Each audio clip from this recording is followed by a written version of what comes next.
Vamos dar continuidade à aula agora, né, sobre aparições marianas e revelações privadas. E eu já sigo com esse prefácio, que é o prefácio para essa norma que a gente falou na aula passada, né, que são as normas para proceder no discernimento de presumíveis aparições e revelações, que é o norte que as nossas autoridades eclesiais têm para seguir, e nós, enquanto leigos, também para averiguar se procede ou não aquela aparição ou aquela revelação. Só que em 2011 foi redigido um prefácio, que é por Bento XVI já. Então, eu peguei esse trechinho, que é a parte 3, que tem falando assim: o valor das revelações privadas é essencialmente diverso da única revelação pública. Esta exige nossa fé, de fato, nela, por meio das palavras humanas e da mediação da comunidade viva da Igreja. Fala-nos o próprio Deus. O critério da verdade de uma revelação privada é a sua orientação para o próprio Cristo. Quando ela nos afasta dele, certamente não vem do Espírito Santo, que nos guia no âmbito do Evangelho e não fora dele. A revelação privada é uma ajuda para a fé. Manifesta-se como credível precisamente porque orienta para a única revelação pública. Por isso, a aprovação eclesiástica de uma revelação privada indica essencialmente que a respectiva mensagem não contém nada que contradiga a fé e os bons costumes. É lícito torná-la pública e os fiéis são autorizados a prestar-lhe de forma prudente a sua adesão. Ou seja, o que é que está dizendo aqui é mais ou menos a pergunta que Guilherme fez. E aí, e se ela não for aprovada? Ou então, é prudente para um católico dizer, não, eu vou acreditar até a igreja dizer que não. Se a igreja dizer que não, eu paro de acreditar, mas até lá eu vou acreditar. Porque, sei lá, porque eu gosto da mensagem, ou porque eu gosto do vidente, ou seja lá o que for. É prudente para um católico? A gente vê aqui, o que é que está falando aqui? É lícito torná-la pública, isso no final, e os fiéis são autorizados a prestar de forma prudente a sua adesão. Ou seja, as que são aprovadas pela igreja, é lícito que o fiel creia. É lícito que creia ou que não creia. Então, quanto mais as que não são aprovadas, né? Já se for proibida, é proibida. Então, assim, não tem meio termo, né? A gente não tá livre para simplesmente acreditar numa aparição condenada pela igreja, que até eu citei Jacareí da outra vez, né? Mas porque eu gosto dela. Então, assim, você está desobedecendo a autoridade eclesial. E aí você responde por você mesmo, né? Você está em pecado grave. E aqui está o link, né, para quem quiser depois acessar. Eu disponibilizar a apresentação sobre esse prefácio. E todos os que foram falados anteriormente também tem o link para você acessar. Tem uns que não estão em português, inclusive, mas aí eu fiz uma tradução aqui, talvez não seja das melhores, né? Porque assim, quem tem que receber a mensagem e interpretar é a igreja. Não cabe nem ao vidente estar interpretando ou fazendo catequese em cima de visão. Isso é missão da igreja, que a igreja é que vai ser o nosso filtro. Por isso eu coloquei também essa encíclica famosa, né? A Pascendi Domini Gregis, de São Pio X, que ele é aquela que ele vai condenar o modernismo, né? Que todo mundo conhece. E aí ele vai falando de várias vertentes, várias faces que o modernismo tem na nossa atualidade. E nessa primeira parte, né, na exposição da divisão, ele fala de uma espécie de modernista que é o modernista crente. Aí eu tirei um trechinho dessa encíclica, né, que é: se, porém, procurarmos saber que fundamento tem essa asserção do crente, respondem os modernistas: é a experiência individual. Com essa afirmação, enquanto na verdade discordam dos racionalistas, caem na opinião dos protestantes e dos pseudomísticos. Eis como eles declaram: no sentimento religioso deve-se reconhecer-se uma espécie de intuição do coração, que pôs o homem em contato imediato com a própria realidade de Deus e lhe infunde tal persuasão da existência dele e da sua ação, tanto dentro quanto fora do homem, que excede a força de qualquer persuasão que a ciência possa adquirir. Afirmam, portanto, uma verdadeira experiência capaz de vencer qualquer experiência racional, e se esta for negada por alguém, como pelos racionalistas, dizem que isto sucede porque estes não querem pôr-se nas condições morais que são necessárias para consegui-la. Ou seja, antes desse modernista crente, São Pio X ele vai falar do modernista naturalista, racionalista, agnóstico, né? E aí ele já sucede falando do crente, que é o quê? O crente, no afã de se opor ao agnóstico racionalista, acaba se prendendo a protestante e pseudomístico, né? A coisas baixas, né? Que não são, inclusive, que são coisas irracionais, não são suprarracionais. Então, ele vai falar aqui justamente disso, que a gente tem que ter cuidado. Por quê? Porque essas pessoas usam como critério aqui a experiência individual, o seu sentimento, o seu gosto pela coisa. Ah, porque eu senti uma coisa boa.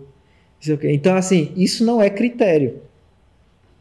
Pelo menos nós, enquanto católicos.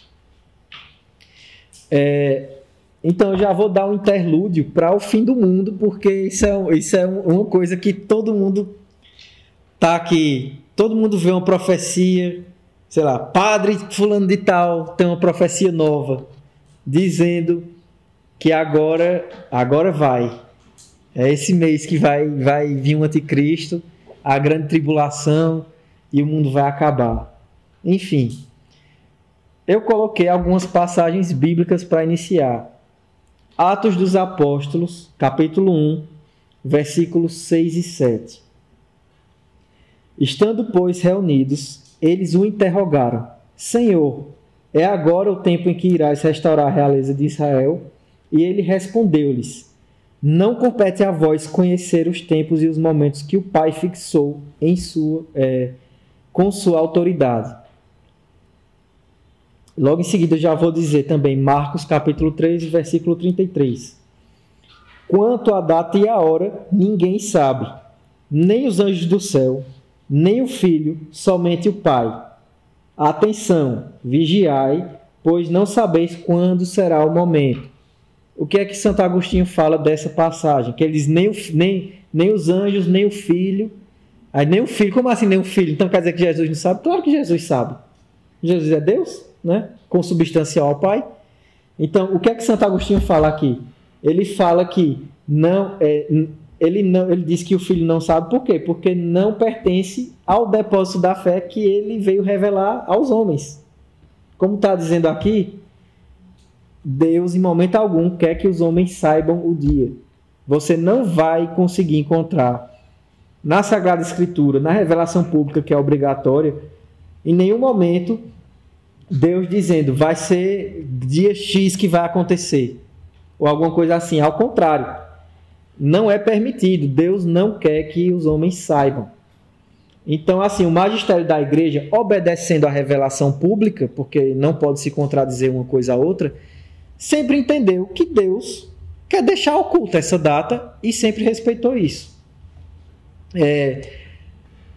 Em 1318, o Papa João XXII, um Papa já no fim do período medieval, né, ele vai condenar os erros dos chamados Fraticelli. Não sei se alguém aqui conhece, que é um grupo que surgiu dentro dos franciscanos, um grupo medieval, que ele tinha várias heresias no meio, né? Assim, eles eram um grupo herético.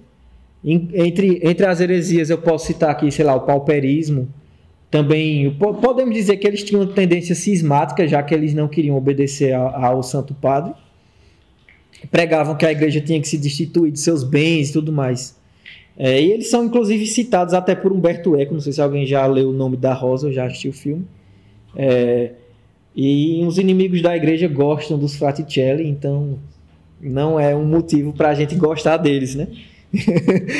Então, em 1318, João XXII condenou os Fraticelli dizendo: há muitas outras coisas que esses homens presunçosos descrevem como que em sonho a respeito do curso dos tempos e do fim do mundo. Muitas coisas a respeito da vinda do anticristo, que lhes parece estar às portas, e que eles anunciam com vaidade lamentável. Declaramos que tais coisas são, em parte frenéticas, em parte doentias e em parte fabulosas. Por isso, nós os condenamos com os seus autores em vez de divulgar e refutar. Ou seja, nós não vamos divulgar, nós não vamos refutar vocês simplesmente estão condenados. Então, está dizendo o quê? Veja só, em 1318 já está dizendo, olha, o anticristo que lhe parece estar às portas. Inclusive, eu posso citar aqui vários fins do mundo que nunca aconteceram, né? A gente tem até um recente em 2012, né? Inclusive, tem uma comunidade católica que tinha um vidente aí que também afirmava o fim do mundo para 2012. Né? Não sei qual a desculpa que ele está dando até hoje. Mas, enfim,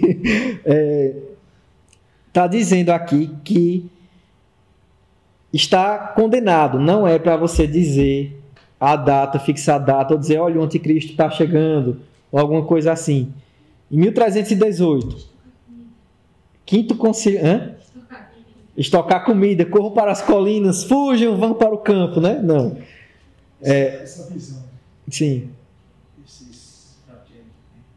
Assim, ele corresponderia, por exemplo, a essa visão que aquele Jesus que quer que a modernidade aceita, que é o que agrada a todos, que é o que é o...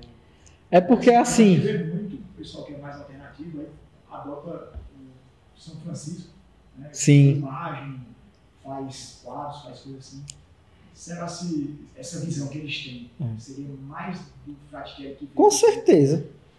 Eu não tiraria a responsabilidade dos Fraticelli, mesmo a gente estando a 1 milênio de distância, né? Também, eu acho que, pelo que você falou, eu acho que tem essa questão de justiceiro social. Justiceiro social, vamos desfazer dos bens da igreja, vamos tirar a hierarquia da igreja. Parece muito com o discurso de certa vertente que a gente conhece hoje, né? Como teologia da libertação ou coisa do tipo.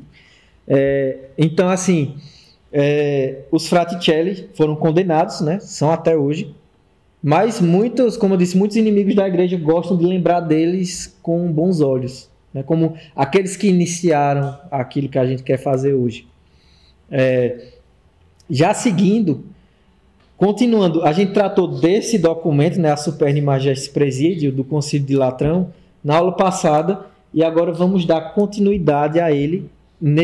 Claro, ele é enorme, né? Tem um documento enorme, não está em português, está em latim, mas está aqui o link em latim para quem quiser ver depois, que esse trecho também foi traduzido.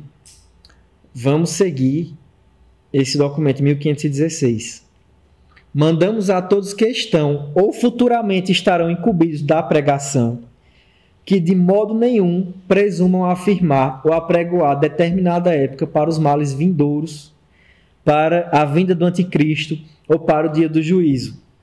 Com efeito, a verdade diz: não toca a vós ter conhecimento dos tempos e momentos, e que o Pai fixou por sua própria autoridade. Consta que os que até hoje ousaram afirmar tais coisas mentiram, e por causa deles não pouco sofreu a autoridade daqueles que pregam com retidão. Ninguém ouse predizer o futuro, apelando para a Sagrada Escritura, nem afirmar o que quer que seja, como se o tivesse recebido do Espírito Santo ou de revelação particular. Nem ouse apoiar-se sobre conjecturas vãs ou despropositadas. Cada qual deve, segundo o preceito divino, pregar o Evangelho a toda criatura, aprender a detestar o vício, recomendar e ensinar a prática das virtudes, a paz e a caridade mútuas. São tão recomendadas por nosso Redentor. Pronto, eu poderia finalizar a aula aqui mesmo. Quinto Concílio de Latrão, 1516 diz: quem estiver pregando o fim do mundo está proibido, não pode. Por quê? Porque Nosso Senhor não quis revelar, então não é você que vai revelar. Então, não toca ao conhecimento humano. Não é conhecimento humano, é o conhecimento de Deus, divino. E ninguém pode se apoiar a nada. E outra mais, fala aqui, ó. Por causa deles, não pouco sofreu a autoridade daqueles que pregam com retidão. Ou seja, eles ainda prestam um desserviço à verdade. Por quê? Você chega, tem uma aparição mariana, vamos dizer que Nossa Senhora resolve aparecer para aquela localidade, para aquela pessoa, e ela aparece de fato uma verdade no meio de um mar de mentiras. Então, assim, às vezes ela quer dizer uma verdade ali, mas é tanta coisa espalhafatosa acontecendo que ninguém dá crédito. Então, e também sofrem as pessoas que querem defender a verdade, porque os defensores da mentira são violentos na defesa da mentira. Então é aquela coisa, quem tem sanidade sofre às vezes. Então, essas pessoas prestam um desserviço à verdade, prestam um desserviço à igreja e são proibidas de pregar tais coisas. O que é que o Evangelho e o que é que a igreja diz? Aprender a detestar o vício, recomendar e ensinar a prática de virtudes, paz e caridade mútuas. Então, é isso que a gente deve fazer. Simplesmente, viver nossa vida de cristãos.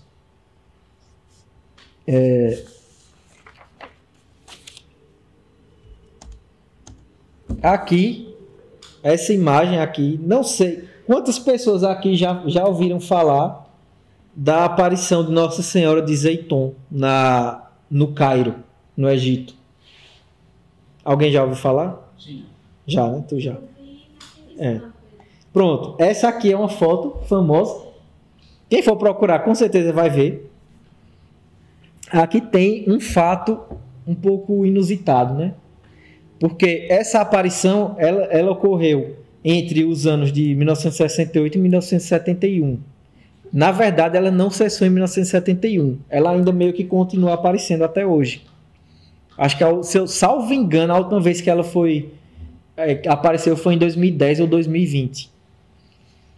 O que é que acontece? Eu botei até a foto aqui do pessoal olhando. Ela foi altamente testemunhada. É a aparição com mais testemunha registrada. Alguns milhares e dizem até de milhões de pessoas. Ela foi tirada foto, foi filmado, teve transmissão ao vivo na época no canal aí nos anos 60, 70. Então, assim, é engraçado porque muita gente não conhece, né? Essa igreja no Egito, ela é uma aparição aprovada pelo bispo local e pela igreja. Só que não é a igreja católica. É a igreja copta. Ou seja, Nossa Senhora seria cismática, seria pré-calcedoniana, né? Ela não aceita o concílio de Calcedônia para frente. Então, e aí, o que é que a gente procede? Porque, e aí, Nossa Senhora é copta, Nossa Senhora é ortodoxa? Só existe a aparição na igreja católica? Quem aprovou foi a igreja? A igreja copta. Então... Aí é que tá. Qual é o critério? Qual é o critério? Porque assim, tanto que eu botei aqui, Mateus 7, 21, 23. Que inclusive eu até falei na aula de rezar e orar. Nem todo aquele que me diz Senhor, Senhor entrará no reino dos céus, mas sim aquele que pratica a vontade de meu Pai que está nos céus. Muitos me dirão naquele dia, Senhor, Senhor, não foi em teu nome que profetizamos, em teu nome que expulsamos demônios, em teu nome que fizemos muitos milagres? Então eu lhes declararei, nunca vos conheci, apartai-vos de mim, vós que praticais a iniquidade. Eu quis falar isso porque, em que momento desse trecho está dizendo que eles não fizeram milagres? Em que momento desse texto está dizendo que eles não profetizaram ou expulsaram demônios? Não. Foi em teu nome, foi em nome de Cristo ainda mais. Só que Cristo diz, nunca nem vi, né? Apartai-vos de mim. Não foi obra minha. Então aqui ele está dizendo o quê? Existe sim obras sobrenaturais que não são de ordem divina. E você pode inclusive ter visões. Sei lá, milagres ordinários acontecem em toda religião. Tem gente que vai para o centro espírita fazer aquela cirurgia espiritual, aquelas coisas, e se cura. Tem gente que vai para a Igreja Universal lá tirar o demônio, o sete pele, e sai. Vamos dizer assim, sai, né? E aí, qual é o nosso critério? Nossa Senhora apareceu, não foi para a Igreja Católica nesse sentido. Foi para a Igreja Cópita. Que são católicos, assim, entre aspas, né? Tá tendo uma tentativa de reaproximação. Mas e aí, como é que fica? Os cóptas católicos são os maronitas, não são cóptas cismáticos, né? Mas, enfim. Fulano de tal teve uma visão e se confirmou, tá vendo? A visão dele aconteceu. Sim, Mãe de Ná também teve visão que se confirmou. Mãe de Ná que já morreu, né? Desculpa aí, Mãe de Ná, né? Mas, enfim. Você pega... Pronto, como é que Mãe de Ná ficou famosa? Alguém lembra aí? Alguém sabe? Não? Ela ficou famosa porque ela supostamente previu a morte dos Mamonas Assassinas. Esse foi o cartão de visita dela. E você pega... Deixa eu pegar aqui outra coisa. Pronto. É aquele fato que a gente estava discutindo. Não sei também se alguém aqui vai lembrar quando Chico Xavier morreu, foi uma coisa que repercutiu muito na mídia no tempo, foi o quê? Uma luz que entrou no quarto dele, assim. Algumas pessoas aqui vão lembrar, com certeza, porque isso pipocou muito na mídia, né? E de fato entrou uma luz no quarto dele, né? Foi filmado e tudo, vocês podem até procurar na internet. Então é por isso que eu boto quais os critérios de uma aparição / mensagem sobrenatural. Ele falou também que quando ele falecesse ia ser um dia de muita alegria. Foi em 2002, quando o Brasil ganhou a Copa. Pois é. Uma previsão que se concretizou. Só antes de tu continuar, Sim. Só para uma pequena observação. No caso, essa aparição, o fato dela não ter sido aprovada pela Igreja Católica, mas sim por uma igreja protestante. Cópita, né? Protestante. Não, assim, ela eu não diria protestante, porque ela é cismática. Cismática. Ela não é herética, entendeu? Certo. Sim. Então, há a possibilidade, inclusive muito grande, de ser o demônio que apareceu lá.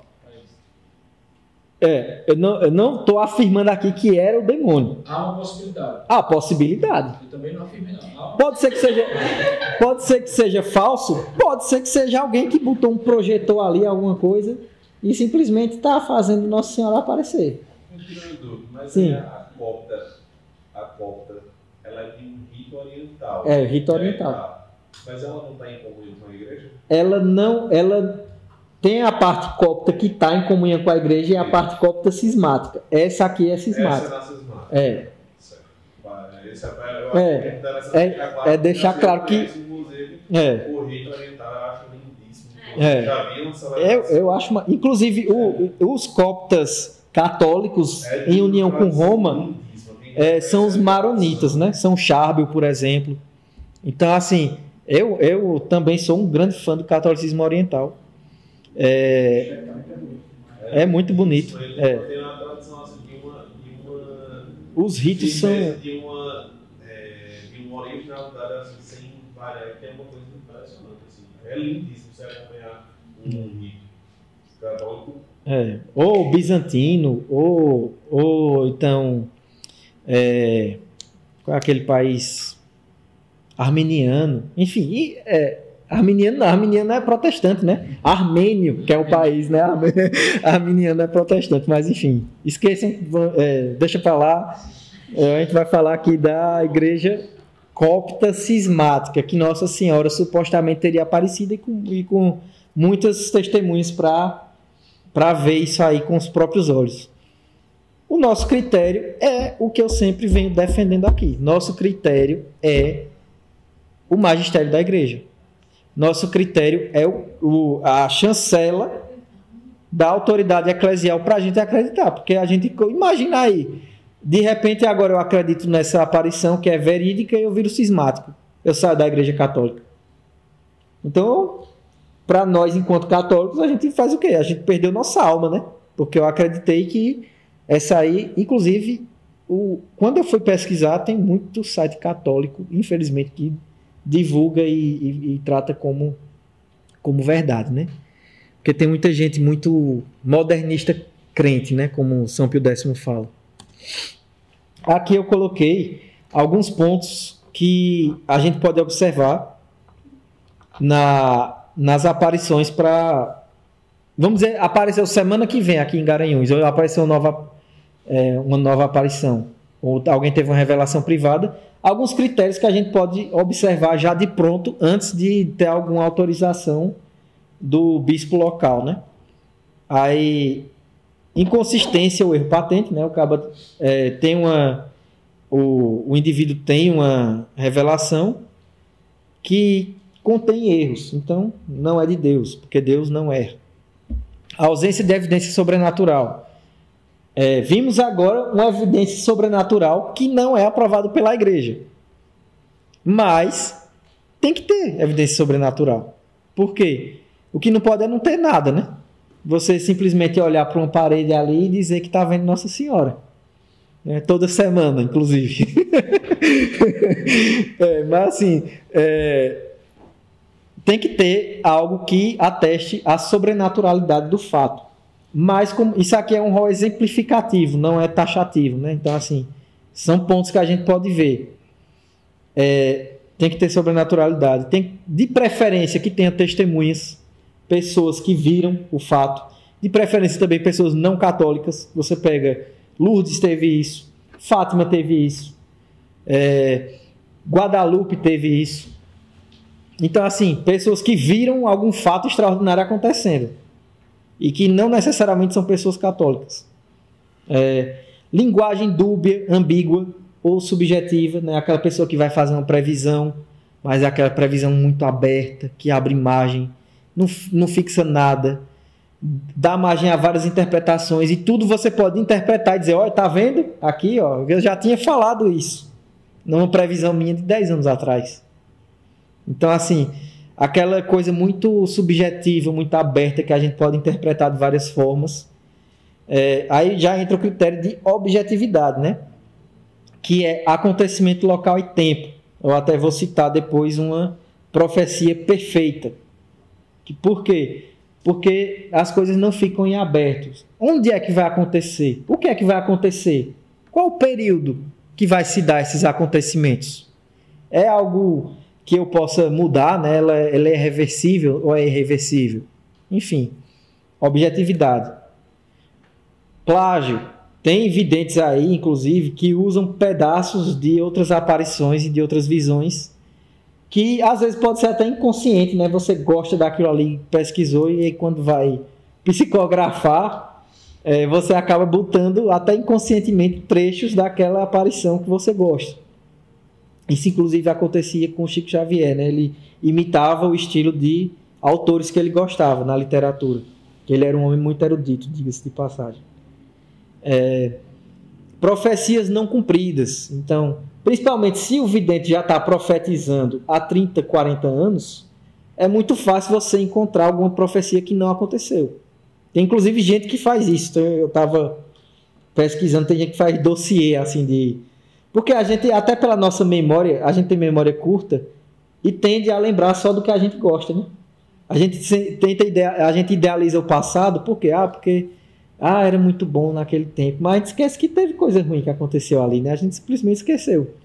Então, muitas vezes a gente, eita, olha, confirmou a profecia de fulano de tal, mas a gente esquece de todas as outras que não aconteceram. Ou ele simplesmente oculta, né? Inclusive, eu estava até vendo um canal aí famoso, grande, que gosta desse sensacionalismo, que eu fui pesquisar, assim, último aviso no canal, na pesquisa, né? E eu vi que Nossa Senhora está dando o último aviso há anos. Então, assim, quantos últimos avisos Nossa Senhora já viu, né? Quantos últimos avisos Nossa Senhora está dando, né? Parece que não era o último, né? Nossa Senhora mentiu. Então, aí eu vejo, essas pessoas ridicularizam Nossa Senhora. Essa é a verdade, eles escarnecem de Nossa Senhora. Por quê? Porque dá visualização, dá engajamento. As pessoas gostam desse sensacionalismo, né? Dessa tensão. Então, as pessoas gostam disso e utilizam Nossa Senhora como uma ferramenta para alcançar seus objetivos particulares, né? O que é um lamentável, né? Também, contradições do que é falado pelo vidente, né? Então, já entra em erro também. Utilização de teorias da conspiração para apoiar mensagens e justificar profecias. Teve até um agora que disse que o Papa iria ser martirizado. E aí que o Papa não foi. O Papa morreu de causas naturais. E agora, o que é que eu faço? Eu menti? Não, eu não menti. Na verdade, ele não morreu de causas naturais. Estão escondendo da gente. Na verdade, ele foi martirizado, ele foi assassinado, e não divulgaram por quê. Então, você inventa uma teoria para justificar a sua visão. Também é um sinal de que não é coisa boa, não está errado. Outra, aparição, mensagem irrelevante para a fé católica. Então, qual é a finalidade de uma revelação, né? Não é você ganhar dinheiro, não é você ganhar destaque, divulgação, engajamento. Ou então, suprir a curiosidade humana, né? Que a gente gosta dessas coisas misteriosas. Não é essa a função de uma aparição. Nem promover o pânico, muito menos, entre os fiéis.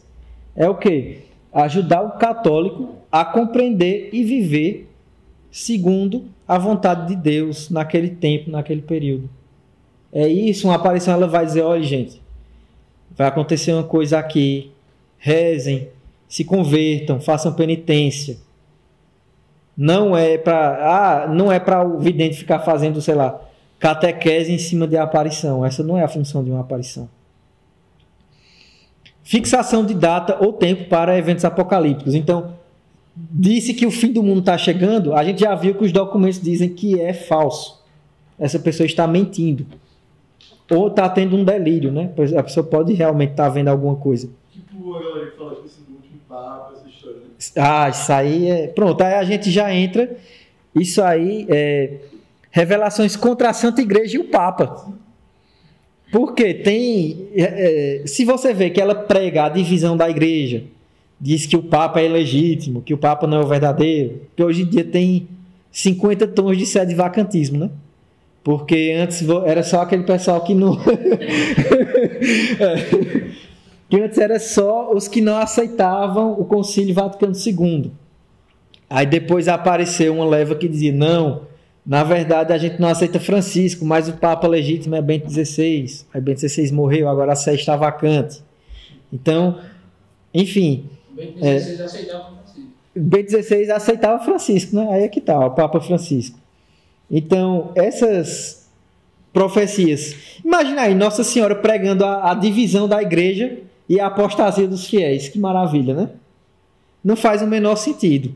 Então, assim, gente dizendo... Não, essa eu já ouvi, inclusive, da boca de pessoas muito... Assim, me dói, porque eram pessoas boas, né? Assim, dizer que a igreja está dividida, existe a igreja legítima, que é a igreja... extraoficial, meio que das catacumbas, e existe a igreja ilegítima, que é a igreja oficial, presidida pelo Papa e tudo mais. Quando eles falam do anticristo, né? Do anticristo. E pior, usam uma aparição para justificar isso, né? E eu vou dizer, a gente vai tratar dessa aparição mais para frente. A suposta aparição faz imposição, ameaça para que as pessoas acreditem nelas. Ou seja, já vi uma aparição dizer que, olha, depois que acontecer isso, vai ser tarde demais para você se arrepender por não acreditar. Então a aparição ela ameaça os fiéis a acreditarem nela. Ou impõe alguma condição, alguma coisa. Você tem que acreditar. Não, a gente já viu que a gente não tem que acreditar em nada.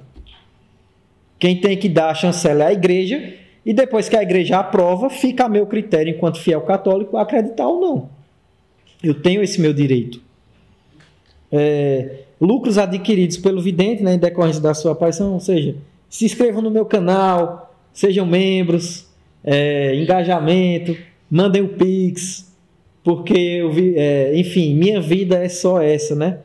Eu ganho meu lucro e meu sustento em virtude da aparição ou da mensagem. falha moral grave dos videntes, né? Isso aí também pega bastante. Que aí você pega, né, o vidente que ele levanta um falso testemunho, é corrigido publicamente e daí não se retrata.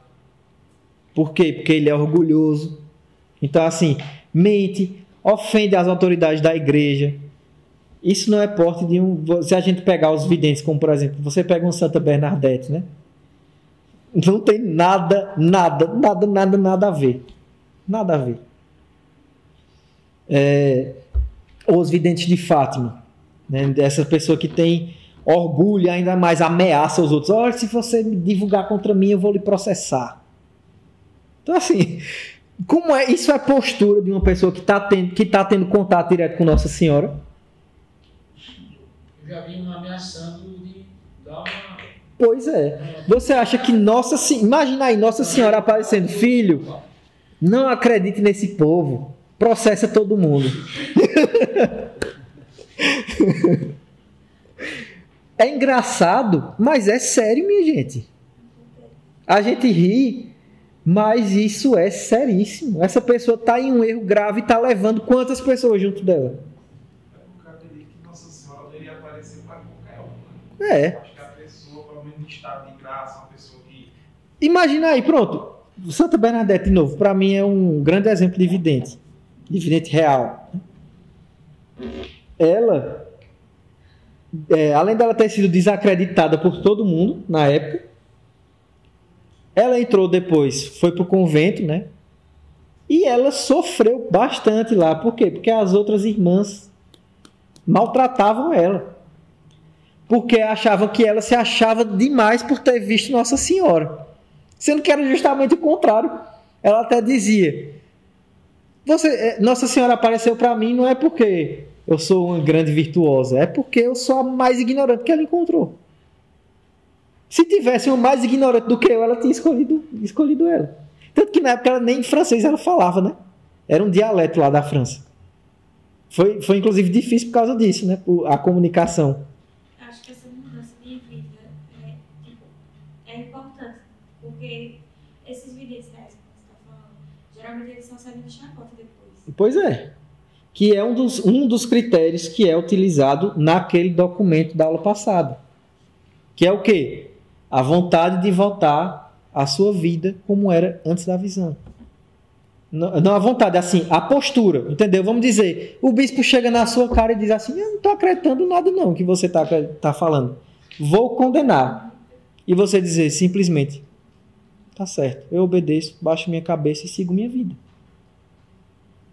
Isso é um dos critérios a ser observado. Inclusive no documento, né? No documento dos anos 60, quer dizer.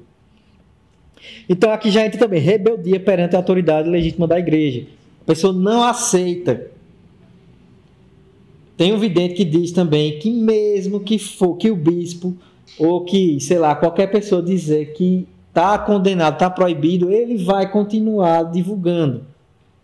Isso não é postura de santo algum, e muito menos de Nossa Senhora, que é a mais elevada dos santos, depois de Nosso Senhor, né? Desobediência.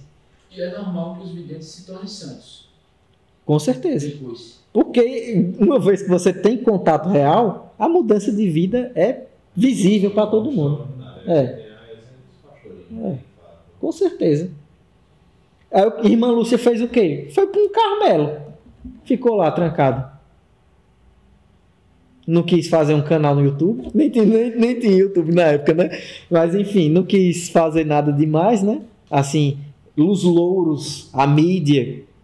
Por mais que ela tivesse, por quê? É aquela coisa, né? Quando Deus quer mostrar, Ele mostra. Você pode se esconder às 7 chaves, mas quando Deus quer que você apareça, você aparece.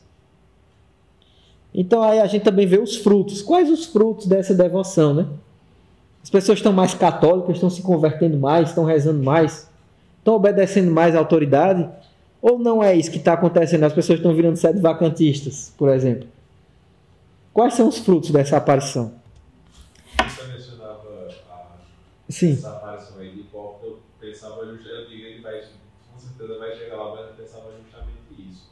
Um fruto fundamental da gente ter uma aparição é a gente ver qual é a consequência dela, o que é que após aquela aparição vai acontecer. Então, se tudo converge para uma coisa em unidade, então a gente provavelmente a gente vai ter uma realidade na aparição, né? Diferente de tantas conclusões, como você já mencionava nessas caras.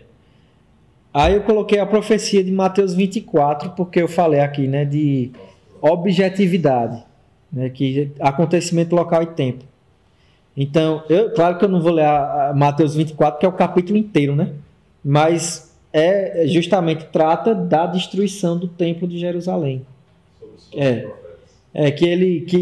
Aí o que é que acontece? Jesus diz, não vai restar pedra sobre pedra. Então, e quando é que vai acontecer? Não vai passar uma geração e vai acontecer. Ou seja, aquele local em Jerusalém, o templo, vai ser destruído e não vai passar uma geração. Uma geração, biblicamente falando, é o período de 40 anos. Por quê? Porque a geração é o período fértil de uma mulher, vamos dizer assim, né? Então, seria mais ou menos 40 anos que uma mulher tem essa fertilidade. Então, e de fato aconteceu. Por quê? Porque o templo de Jerusalém foi destruído por volta do ano 72 depois de Cristo. Se a gente for levar em conta de que Cristo falou isso entre o ano 30 e o 33, né, na sua vida pública, significa que ali durante o Império de Vespasiano foi destruído o templo de Jerusalém neste período, antes dos 40 anos se passarem. Então aí está uma profecia perfeita e objetiva. E também 2 Tessalonicenses, capítulo 2, versículos 1 e 2. Quanto à vinda de nosso Senhor Jesus Cristo e à sua reunião com Ele, rogamo-vos, irmãos, que não percais tão depressa a serenidade do Espírito, e não vos perturbeis, nem por palavra profética, nem por carta que se diga vir de nós, como se o dia do Senhor já estivesse próximo. Ou seja, São Paulo, no período apostólico, já se preocupava com isso. Então já era algo a se preocupar naquele tempo. Então, Direto, né? Ele foi bem direto. Direto ao ponto. E ainda dizer aqui, que as pessoas não percam a serenidade do espírito, que é muito importante, né? Então, assim, não acredite e mantenha-se firme e sereno, né? Tenha fé.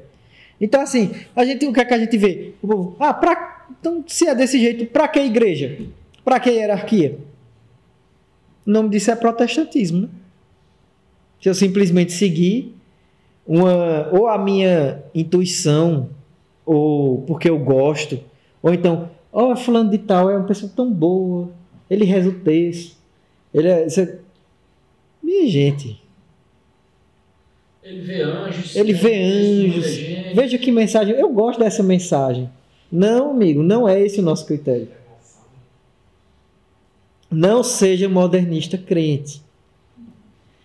Seja católico, seja racional, né? Paulo, sim. Só para deixar claro também, né, que não é tipo desencorajando para você crer nas aparições que estão aprovadas. Pois é, com certeza. Aqui, só tomar cuidado com tantas aparições, falsas aparições que também existem. Com certeza.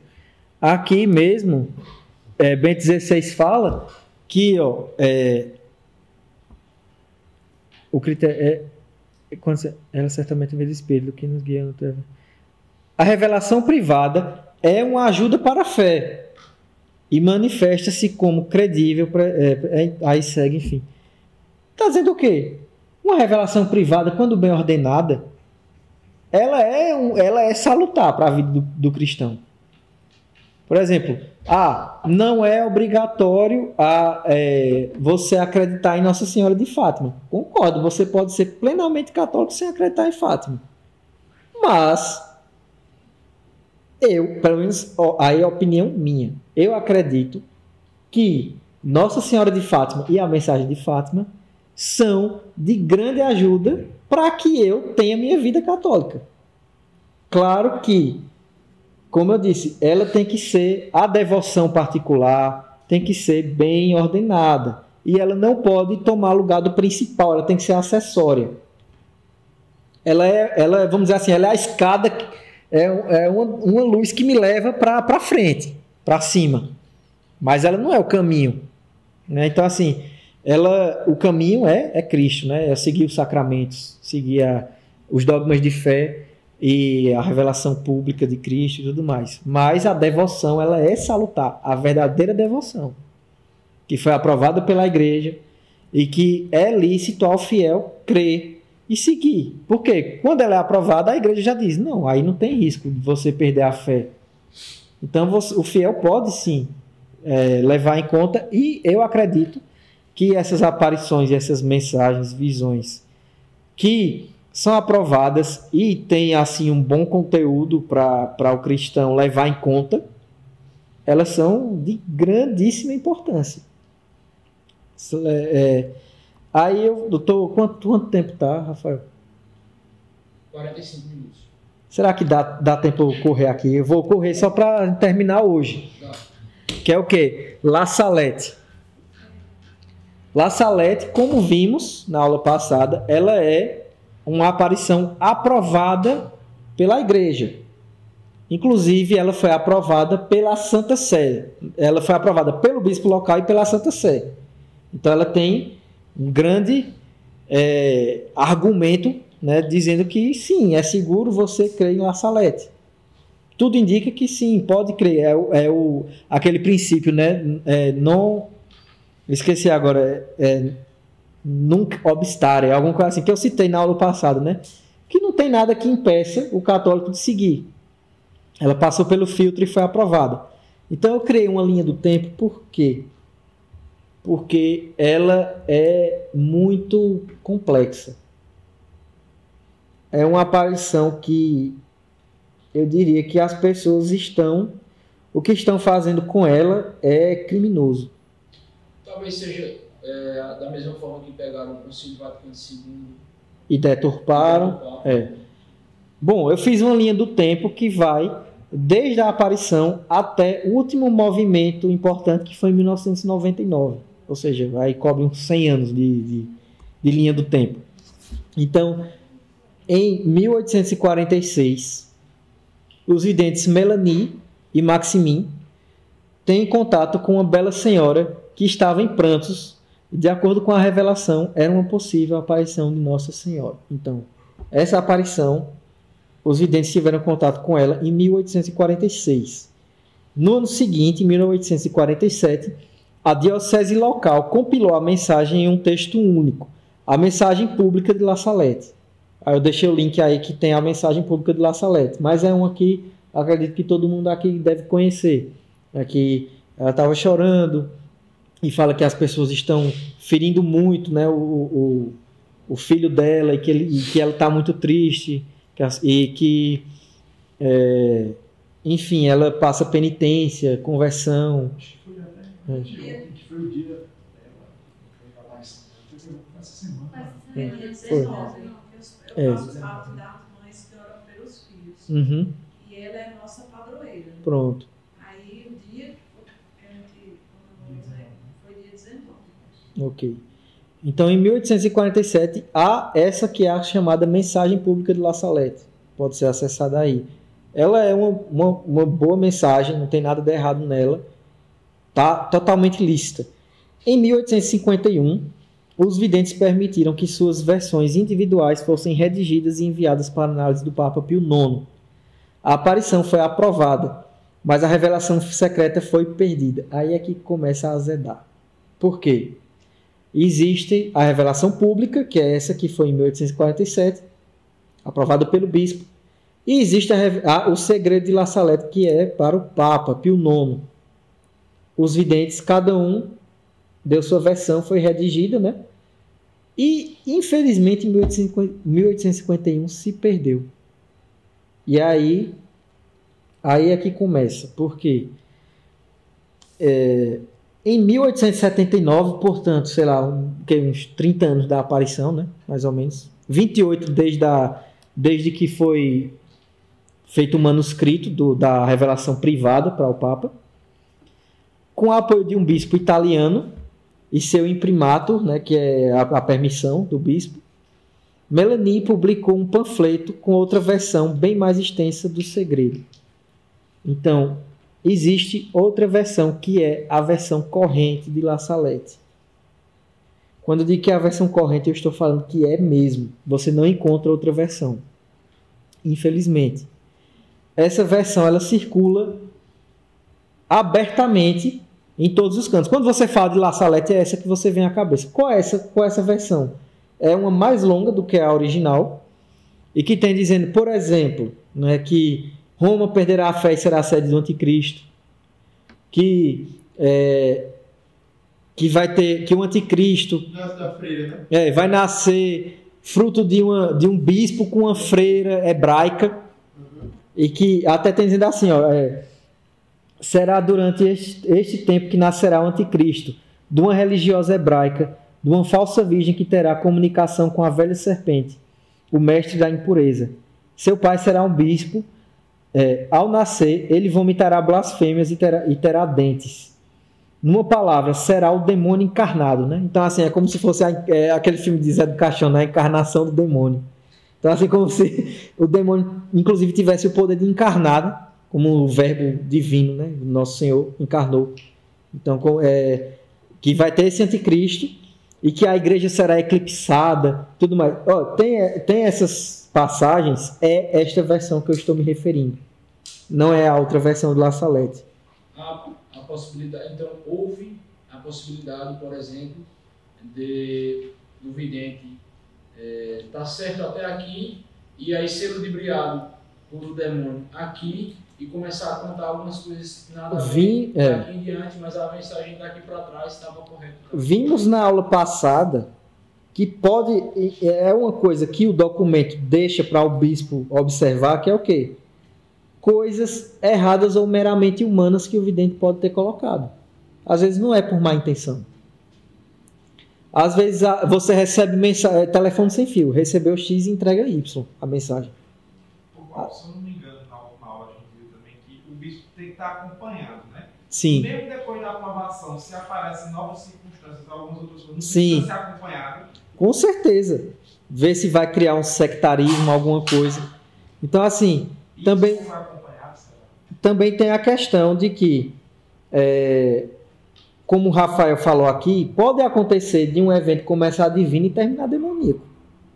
Ou então terminar por delírio da pessoa, não seja má intenção. Que é o que tudo indica que a vidente Melanie parece que ela não estava em suas faculdades mentais. Tem até relatos dela dizendo que quando era criança fazia procissão com animais. Enfim, várias coisas, né? Então, assim, me parece que ela não estava muito bem. E aí ela teve o apoio do bispo, né? Desse bispo italiano, para redigir esse panfleto, né? Esse opúsculo, que depois virou um livrinho, né? Um opúsculo. Então, pronto, Quiberro, a Nossa Senhora de Quiberro, na África, né? Em Luanda. Ruanda, né? Ruanda, quer dizer. Ela é uma aparição aprovada, teve 3 mensagens, 2 foram aprovadas, 1 foi rejeitada. Então, assim, também, como a gente falou na aula passada, uma coisa é a aparição e outra é a mensagem. Por exemplo, a gente tem um exemplo aqui na nossa porta, né? Que é Simbres. A gente tem a permissão do bispo para peregrinar, para tudo mais. Ela é permitida pela autoridade episcopal. Mas a aparição, a mensagem, ainda não. Então, são coisas distintas, né? E como você bem lembrou, o bispo tem que estar de olho. Por isso, em 1880, 23 de julho, o bispo de Troyes, né, Pierre-Louis Marie Cortet, denunciou o opúsculo ao Santo Ofício, apesar do imprimatur recebido pelo bispo de Lecce. Né? Ou seja, mesmo o bispo de Lecce, lá na Itália, tendo dado a permissão para ela publicar, o Pierre-Louis, né, o bispo, de Troar, ele achou estranho. Por quê? Porque estava dizendo da apostasia de Roma, né? O que é a mensagem, essa mensagem do opúsculo de La Salette, que não é a mensagem de La Salette, que foi feita a posteriori, 28 anos depois da última revelação do segredo ser entregue ao Papa, que infelizmente se perdeu, fala da o quê? Que Roma vai perder a fé, vai ser a sede do anticristo, ok? Isso não é o que qualquer protestante fala, que o Papa é o anticristo e que a igreja é a prostituta da Babilônia, isso o quê? É exatamente igual. Então por isso que foi que esse bispo ele mandou para o Santo Ofício, porque achou muito estranho aquilo ali estava circulando. Ainda este ano, a Santa Sé, por meio do cardeal Caterine, secretário do Santo Ofício, né, da Inquisição, proibiu que esse opúsculo fosse impresso e divulgado. Aqui está o que ele falou em carta, né, o cardeal Próspero Caterine, em Roma, 8 de agosto de 1880. O Santo Ofício está descontente com a publicação deste livro. Seu desejo expresso é que cada cópia colocada em circulação seja, portanto, tanto quanto possível, removida das mãos dos fiéis. Reverendo Padre, sua carta de 23 de julho relativa à popularização do opúsculo intitulado L'Apparition, aí tem o nome do opúsculo, foi entregue por mim aos eminentes padres inquisidores, que acharam oportuno responder à sua carta. Este opúsculo não agradou à Santa Sé e, portanto, é de nossa vontade que, onde quer que tenha sido distribuído, as cópias sejam, tanto quanto possíveis, removidas das mãos dos fiéis. Ou seja, em 1880 acontece a primeira condenação ao opúsculo de La Salette. E já se preocupava porque estava popular, porque ele é bastante sensacionalista, né? Dizendo que vai ter o anticristo, filho da freira com o bispo, né? Vai ser católico anticristo, veja só. Vai ter, a igreja vai ser eclipsada, Roma vai perder a fé e vai sediar o anticristo, né? Então assim, A própria igreja diz, né, que nunca prevalece, até um trecho aqui dizer, nunca prevalece, pois é, nunca pois é. A mensagem vai dizer o contrário. Aí tem, em 1915, o Santo Ofício publicou um decreto proibindo a divulgação de todas as versões de La Salette, ou seja, chegou em uma situação tal que não só o opúsculo foi proibido, como todas as revelações e mensagens de La Salette. Que aí está na Ata Apostólica Sedes, volume 7, página 594, aí tradução minha também. Chegou ao conhecimento desta Suprema Congregação que há pessoas, mesmo do clero, que apesar das respostas e decisões da própria Sagrada Congregação, continuam, por meio de livros, brochuras e artigos publicados em revistas periódicas, sejam assinados, sejam anônimos, a tratar e discutir a questão chamada de Segredos de La Salette, dos diversos textos e suas adaptações aos tempos presentes ou aos tempos vindouros. E isso não tão somente sem autorização dos ordinários, mas até contra sua proibição. Ou seja, mesmo proibindo, inclusive padres, sacerdotes estão divulgando isso, para que estes abusos que prejudicam a verdadeira piedade e atingem gravemente a autoridade eclesiástica sejam reprimidos. Esta mesma congregação ordena a todos os fiéis, seja qual for o seu país, se abstenham de tratar ou discutir o assunto em foco, seja qual for o pretexto e seja qual for o modo, livros, brochuras ou artigos assinados ou anônimos, ou qualquer outra maneira. Aqueles que venham a transgredir esta ordem do Santo Ofício, sejam privados, sejam sacerdotes de todas, sejam privados, sendo sacerdotes, de toda dignidade que porventura tenham, e ficarão de ordem do ordinário suspensos, quer ouvir confissões, quer celebrar missa, e sendo leigos, não sejam admitidos aos sacramentos, enquanto não se emendarem.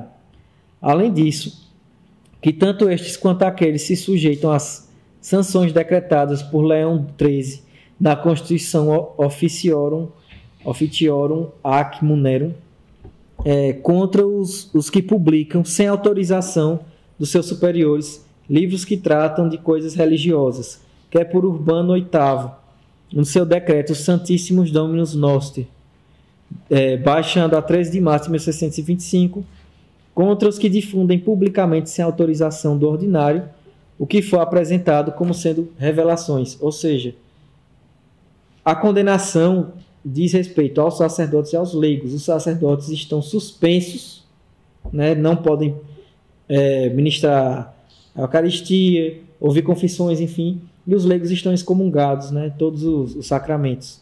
Isso na época, em 1915, quando estava circulando isso, porque as pessoas estavam desobedecendo a autoridade, né, da Igreja do Santo Ofício. Continuando, em 1923, aí o Santo Ofício renovou a condenação, ou seja, já estamos em quantas condenações, né? E renovou a condenação da versão de 1879, ou seja, ela permitiu as outras versões e proibiu esta do opúsculo de 1879, que entrou para o Index Librorum Prohibitorum, ou seja, entrou para o Índex dos Livros Proibidos, o opúsculo de La Salette, de 1879. Entrou para os livros proibidos e aqui está a condenação, também o link aí do documento. Não vou ler por causa do tempo, né, também. E em 1957, uma nova condenação do opúsculo de La Salette pelo Santo Ofício sob o Papa Pio XII. 57, 23, 1915 e 1880, né? Então, assim, 1957. Por que é que está tão recorrente? Porque não parou de circular. Tanto entre os fiéis, quanto entre o clero. Então, aqui a nova condenação pelo Papa Pio XII, que dizem os sedevacantistas o último Papa, né, legítimo da Igreja. Eu tenho o dever de informar que esta Suprema Congregação examinou e condenou pelo mencionado decreto o citado opúsculo, Cardeal Pizzardo, ao padre Francesco Molinari, Santo Ofício, 8 de janeiro de 1957. Ou seja, vimos que todas as condenações, por incrível que pareça, foram anteriores ao Concílio Vaticano II. Por quê? Porque tem grupos sedevacantistas que gostam de usar La Salette como argumento para dizer que Roma perdeu a fé e que ela é ilegítima, a igreja oficial. Inclusive tem um certo frei, né? Um frei aí sedevacantista, que gosta de citar La Salette como argumento para dizer que Roma perdeu a fé. Mas as condenações foram todas anteriores ao Concílio Vaticano II. E aí como é que fica, sedevacantista? Você tem que se decidir até que ponto, né? Até que ponto ele segue, né? Antes era até Pio XII. Mas e aí, antes de Pio XII, de Pio IX a Pio XII tem muito papa, né? Aí tem que se decidir. Então, em 1966 houve a abolição do índex, né, pelo Papa Paulo VI. Então o índex deixou de existir. Assim como um certo presidente ou uma certa figura política foi, na verdade, ele é um criminoso que foi descondenado, né? Tipo, houve você revogou um processo, assim, vamos dizer assim, a condenação, o crime não deixa de existir. Mas você foi, a condenação, vamos dizer assim, o fato de ter saído do índex não quer dizer que não tenha sido condenado outra série de vezes no passado. Então, só que aí teve um plot twist, né, em 1999. O que é que aconteceu? O padre Michel Courteville descobriu as versões originais do segredo em 1851, que estavam perdidas no arquivo do Vaticano. Então, nas versões originais não há menção à apostasia de Roma e coisas do tipo. E pode ser verificado neste livro aí do próprio Michel Courteville com René Laurentin, Découverte do Secreto de La Salette, né? Então, aqui estão os manuscritos que foram encontrados. Aqui tem a versão de Maximin, que é menorzinha, e a de Melanie, que é um pouco maior. Esses aí são aqueles segredos que foram mandados ao Papa e foram perdidos em 1850. Estava bem escondido, viu? Fui encontrar em 99 só. Mas... Em 99, aí era 1800. Quase 150 anos. Acho que é por isso que não era divulgado, né? Mas não, a devoção de La Salette nunca deixou de existir. O problema é que existe a mensagem pública e existe a aparição que são aprovadas. Essas aqui também tinham sido aprovadas. Só que teve essa de 1879, que é a problemática e, infelizmente, é a que circula. Minha gente, para eu achar, até tem a tradução aqui das mensagens. Circula justamente por o fato de ser polêmica, né? Por ser aqueles vídeos, né? sensacionalista, fim do mundo. E teve esse padre italiano, né? É. A galera não quer uma coisa mais simples, a verdade, não. Quer uma coisa Pois é. escandalosa. Aí, aqui está a versão do segredo, deixada por Maximínio, que ela é curta, né? Dia 19 de setembro de 1846, vimos uma bela senhora. Essa é aprovada, viu? Só era essa que eu conheci. Não sabia. Nunca dissemos que Nossa Senhora, que esta senhora fosse a Santíssima Virgem. Eis que a senhora me disse: se meu povo continua, o que eu vou te dizer acontecerá mais cedo. Se mudar um pouco, acontecerá mais tarde. A França corrompeu o universo. Um dia ela será castigada. A fé extinguir-se-á em França. 3 partes da França já não praticarão a religião, ou quase nada. A outra parte praticá-la-á, mas sem praticar bem. Depois disso, as nações converter-se-ão, e a fé reacender-se-á por toda parte. Uma grande região do norte da Europa, hoje protestante, converter-se-á.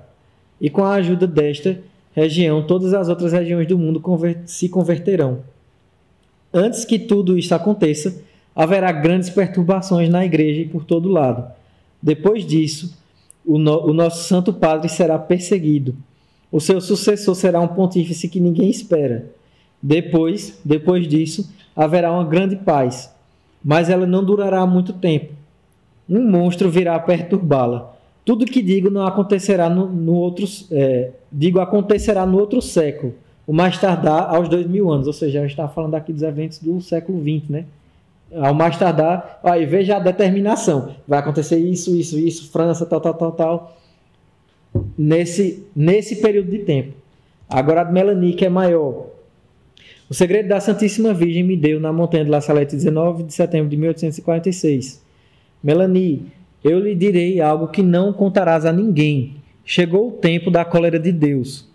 Se quando você contar às pessoas o que eu lhe disse, se quando você contar às pessoas o que eu lhe disse anteriormente e o que eu lhe direi para você dizer novamente, se depois disso elas não se converterem, se não fizerem penitência, se não pararem de trabalhar no domingo e se continuarem a blasfemar com o santo nome de Deus, em uma palavra, se a face da terra não mudar, Deus se vingará dos ingratos e escravos do demônio. Meu filho manifestará seu poder. Paris, esta cidade suja, por todos os tipos de crimes, perecerá infalivelmente.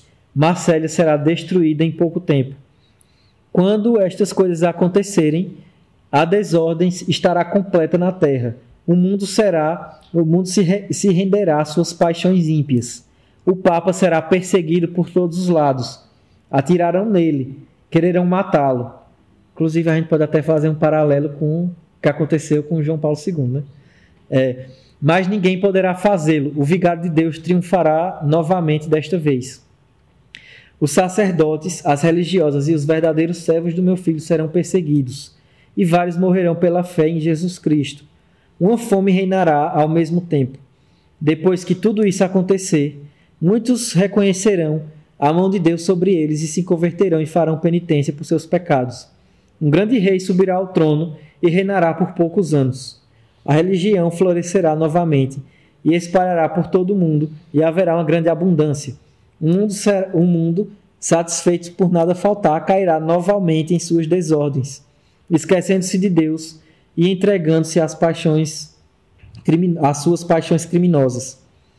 Entre os ministros de Deus e as esposas de Jesus Cristo, haverá alguns que se entregarão à desordem, e isso será a coisa mais terrível. Por fim, o inferno reinará na terra.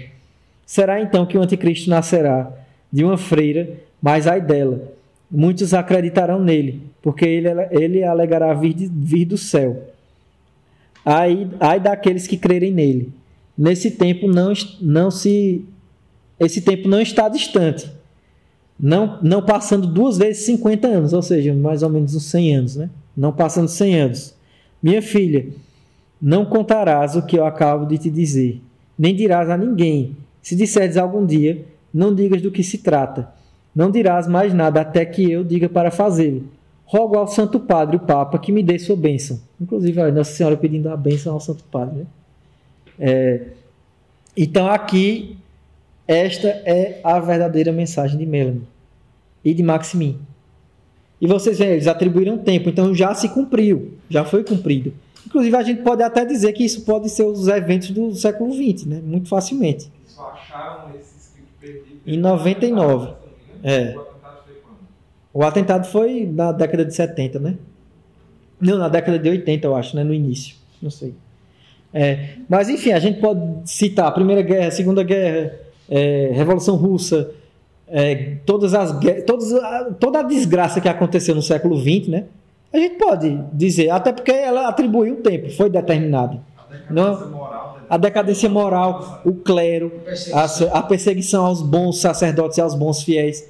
Então, assim, podemos dizer que essas mensagens que foram aprovadas realmente se cumpriram.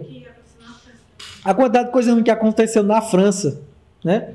Inclusive o que aconteceu na França na Segunda Guerra, né? Também podemos dizer que La Salette se cumpriu. Então, assim, aí a gente entra nessa questão. Por quê? Não foi fácil encontrar. Todo mundo só propaga mentira. E o que estão fazendo? Pode parecer que eu estou atacando La Salette. Alguém pode até alegar que eu estou atacando La Salette ou que eu estou atacando as devoções e as aparições, mas não. Essa aula aqui não foi um ataque, foi uma apologia. Essa aula aqui foi uma defesa à verdade. Foi uma defesa à verdadeira La Salette que sofre nas mãos de padres, até de bispos e de fiéis que propagam a mentira de La Salette, não a verdade.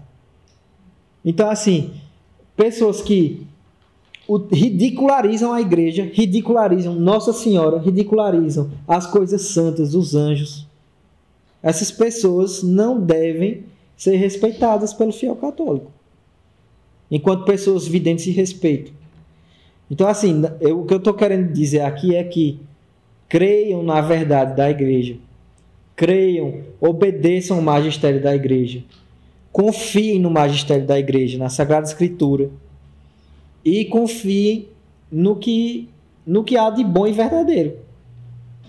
Então, assim, isso aqui é uma apologia a La Salette, às aparições e às devoções que são aprovadas e que levam as pessoas ao céu. Porque assim, o que me preocupou, o que me trouxe a esse tema, foi porque eu vi muitas pessoas, inclusive meus amigos, caindo em qualquer conto do vigário e também se alarmando, né? O que é que a gente está vendo? Pessoas com medo, pessoas em pânico, pessoas dizendo, eu vou morar no sítio, eu vou correr para o campo, eu vou estocar comida, porque o mundo vai acabar. Criar galinha. Criar galinha. Ou então, pessoas desesperadas, pessoas ansiosas, perdendo a paz, se desanimando com a igreja, dizendo que a igreja é falsa, caindo no sedevacantismo, caindo no protestantismo, caindo no ateísmo, sim, também.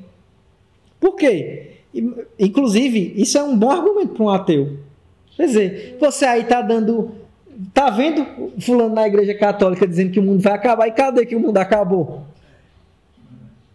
Então a igreja é uma mentira. A igreja é uma mentira. Então, assim... Acaba se desesperando, como na aula passada, né? Acaba se desesperando, dos novíssimos, no caso. Sim. Acaba se desesperando e tendo medo de uma coisa que a gente aguarda, né? A nossa amiga morte. Pois é. Não que a gente fique chamando também.